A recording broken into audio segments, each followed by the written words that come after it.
দেখুন, আইসিকে হুমকি গালাগালিতে অনুব্রত মণ্ডলকে তলব করা হয়েছিল। গতকালও তাকে তলব করা হয়েছিল, কিন্তু গতকাল হাজিরা এড়িয়েছিলেন। ফের তাকে দ্বিতীয়বার নোটিশ পাঠানো হয়, অর্থাৎ আজকে আবার তলব করা হয়। কিন্তু আজও হাজিরা এড়ালেন অনুব্রত মণ্ডল।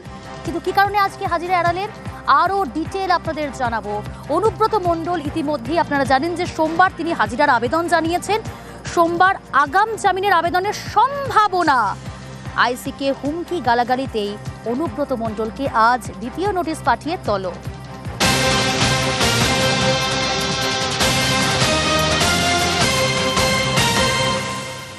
সরাসরি রয়েছে প্রতিনিধি ইন্দ্রজিৎ। ইন্দ্রজিৎ, গতকাল দ্বিতীয় নোটিশের পর আজও আমরা দেখলাম হাজিরা এড়ালেন অনুব্রত মণ্ডল। কি কারণে হাজিরা এড়ালেন, কি জানা যাচ্ছে এখনো পর্যন্ত?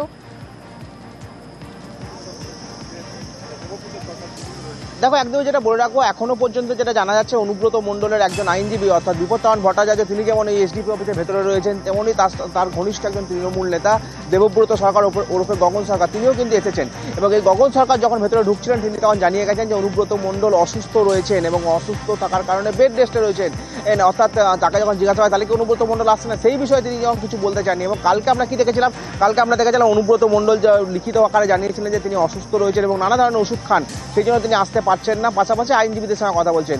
আজকেও তাহলে অনুব্রত মণ্ডল, গগন সরকারের কথা অনুযায়ী বলা যেতেই পারে যে অনুব্রত মণ্ডল অসুস্থ রয়েছেন, আর সেই কারণেই তিনি আসতে পারছেন না, এমনটাই কিন্তু জানানো হয়েছে। যদিও এখনো পর্যন্ত অনুব্রত মণ্ডলের আইনজীবী বা গগন সরকার কেউ কিন্তু ভেতর থেকে বাইরে আসেননি। এখনো পর্যন্ত তারা কিন্তু কেউ বাইরে নেই, অর্থাৎ তারা কিন্তু এখনো কথা বলছেন পুলিশ আধিকারিকদের সঙ্গে, অর্থাৎ তদন্তকারী অফিসার যিনি রয়েছেন বোলপুরের এসডিপিও রিকি আগরওয়াল, তার সঙ্গে কিন্তু কথা বলছেন। অর্থাৎ কি কথা বলছেন সেটা একটু হয়তো পরেই জানা যেতে পারে যে অনুব্রত মণ্ডল কি কারণে আসছেন না।